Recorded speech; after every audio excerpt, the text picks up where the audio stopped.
Hey there, Start back again. Just wanted to take a few more swings at Treshen. You see I've improved my score since the last one. I'll get to that clear at the end, but first I wanted to do a couple of test runs with Starlight Elena after she got her EX abilities. I don't have an EX2 Yoshikiri, but I have an EX2 Starlight Elena, so I'm going to just do a few test runs here against Treshen to see if she's worth taking in. For those of you that don't have some of the other premium units like Laura or Carton, she does a fair amount of damage. We're going to test her going up against level 85 with a fairly budget team. So we've got Skye, we've got Ling, the original Elena, CD Aerith, Starlight Elena, and Cacteria. And so I'm going to put most of the emphasis on Starlight Elena with as far as best gear and whatnot. Skye doesn't really need much. He's going to be using his Imbue in his Brave Shift form to absorb all the damage turn 1, will then push the threshold turn 2, and kill in turn 3. This is because Skye really can't survive anything beyond that, like if we tried to push it to a 4 turn. I gave him Bad Breath here because we are going to have to dispel the mitigation that Treshen puts up. He'll do that on turn 2. So Bad Breath dispels, and then it also adds disease, so if you need a source of disease. You see I've given him 260% Earth Resist. This is because we want to make sure that when Treshen hits him, it doesn't register as a weakness, which will greatly increase the morale for Treshen.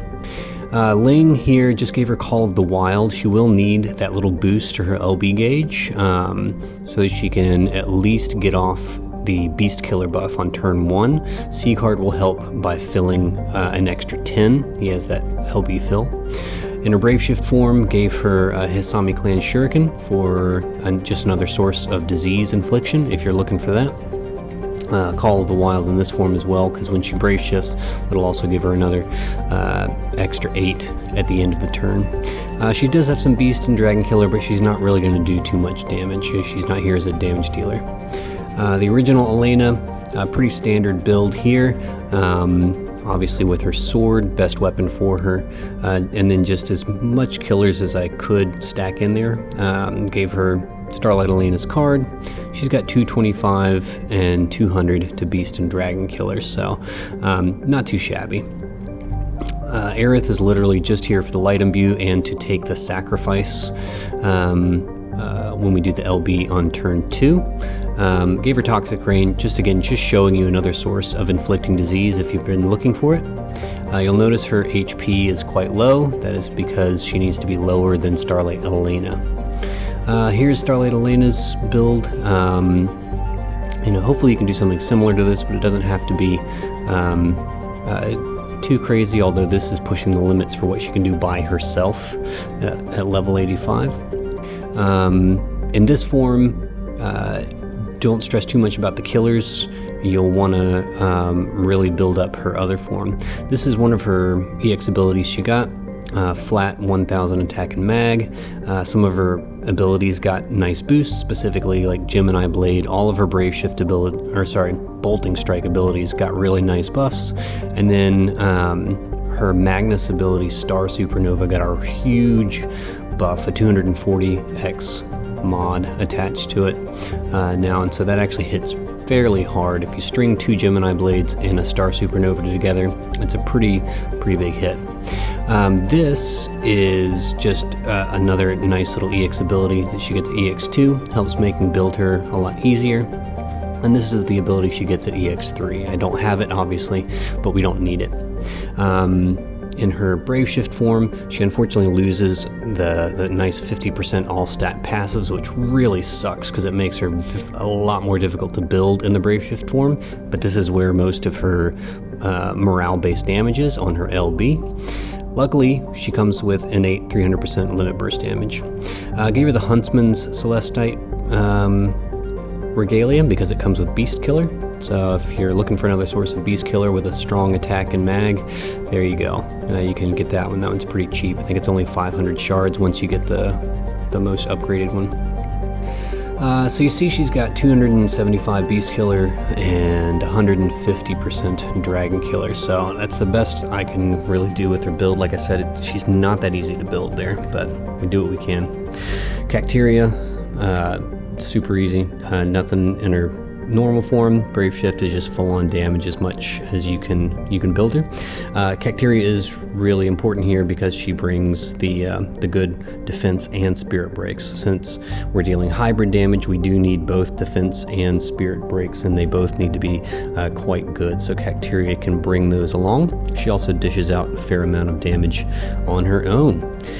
Alright, so this is the team we're going. We're just going to take this straight into level 85, and we're going to see what we can do. Let's go get into some trouble.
Alright, so that's pretty much the limit of what she can do by herself. You'll see she does a fair bit of damage here. She carries the load for sure, but you know, if you're not adding any morale to it, that's pretty much as far as you're going to get.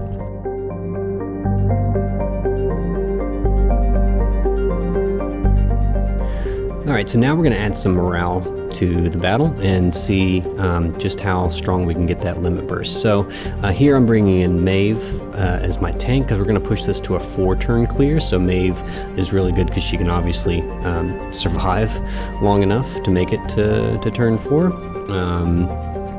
And so Maeve here is just built full-on tankiness as much as I can. You want to get some lightning and earth resist in there, most importantly lightning and earth for the physical damage. Here's Starlight Elena's build, pretty much exactly what I showed you before. I gave her Calamity Border in the normal form this time just to help build morale early on. Again, don't worry too much about the killers in this form. She's not going to be doing any damage in the normal form.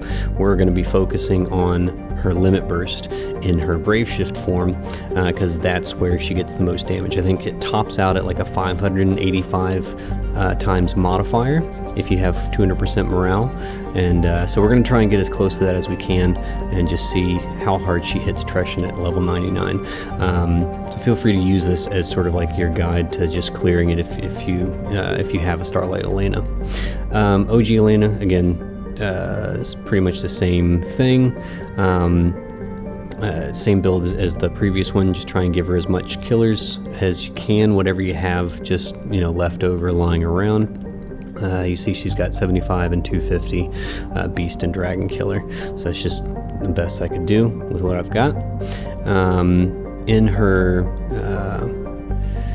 and yeah, not gonna worry about the Brave Shift form there.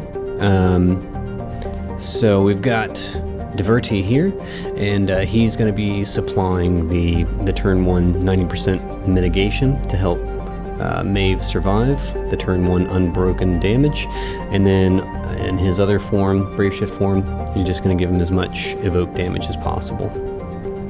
Kresnik is here literally just to sit there and spam his arcane stimulant. He will do it every turn until turn 4, where he is going to just refill.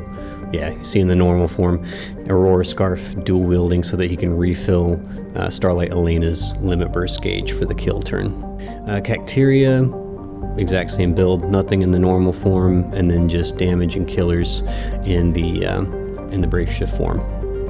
All right, so yeah, nothing too fancy here. We're just really trying to amp up the morale and just see how strong we can get that limit burst with a fairly potent morale gauge. So here we go. There's the team, just at a level 99 clear, no bonus mods or anything. Let's just get in there and try and clear it.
Alright, so you can see Starlight Elena can certainly dish out some damage. She's not, winning any awards for her damage.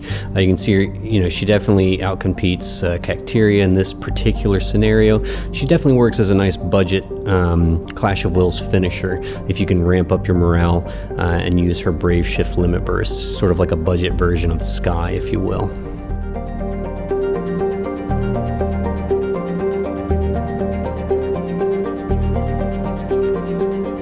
Alright, so now I figured I'd just share what I did from my previous clear. In the previous video that I did, you saw my 4-turn strategy for my high score. Same team, I'm going to use the exact same team here, but I just made a few tweaks and was able to do a bit more damage. Obviously, I ramped up the modifiers to 210%, which helped out a lot with my score.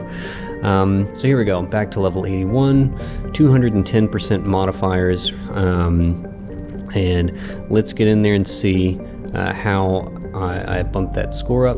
So same team as you guys saw in the last video. You got Maeve, Skye, Carton, Diverti, Kresnik, and Lara. And so really I just made a few little essential tweaks to boost my morale as quickly as possible, and that's how I was able to ramp up my score pretty well. And so Maeve here is just built her as tanky as possible. Pretty much the same build you saw in the previous clear. Yeah, just as much as I can give her. Some lightning and earth resist. You can see with the bonus modifiers activated, that reduces all that to negligible, so that the hits are still going to hurt at the beginning, and there's still quite a bit of RNG to surviving that first turn. Skye here in the normal form, Conductor's Batons for auto casting for morale fill, Riku's Pouch for the Chaos Grenade to break our team, again for morale boosting on turn 1. Gave her the Cross-Eye Guy on arm for the fist. Really hoping I can pick up Louise in that bundle if it's for Lapis. If the bundle's for cash, then forget it. But if the bundle that comes out on Monday for that GLX unit UOC, I'm definitely going to pick up a Louise so I can do my Black Sparky build again. And here we go, we got Carton, getting just some auto casting stuff, Earth Glove to hit the weakness, Barrage, oops, forgot to reapply that Dragon Claw, ran it through, finally got a chance to run the Dragon Claw through Item World. I'll state it again, the Dragon Claw is from the Trials of Mana. Hopefully you guys picked that one up because it has the increased variance for a one-handed fist. And he's got, let's see, 300 Beast and 225 Dragon. Yeah, so Diverti here, he just got Barrage in the normal form. He'll do that to build up a little bit of morale at the beginning, and then all evoke damage and maxed out mag in his Brave Shift form. He'll use his Limit Burst, mostly for the Earth field. You can see he'll do like 170 million damage, so it's not insignificant. Kresnik, Conductor's Batons. He'll just be spamming Arcane Stimulant and then refilling Lara's LB gauge on turn 4. That's pretty much all he's here for. If you want to go past turn 4 to like a turn 6 clear, you'll use his Shining Siphon to imbue Treshen with light. And let's see, we've got Lara here, and Calamity Border for some morale building, and then the Brave Shift form, full-on damage, as much as you can throw in there. I think she's got 275 to Beast and Dragon Killer. Skye also had 275 to both Beast and Dragon Killer. I think I forgot to mention that earlier. Alright, it's pretty much the same team you guys saw me take in last time, just a few tweaks here and there, and you'll see what I do to sort of build that morale. I think I'm able to get it up to 195 by turn 4, which is that's the highest I could possibly get it in such short notice. So let's see how we get it done.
Alright, well thanks so much for watching. I hope this was helpful to you, or at least entertaining.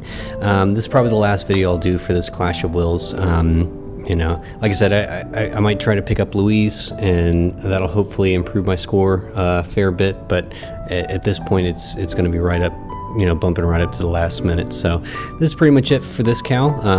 Hopefully I'll be see you guys around for the next one during the Christmas holidays, and if I don't see you then, Merry Christmas everyone, Happy Holidays, whatever you celebrate, and I'll see you on the other side.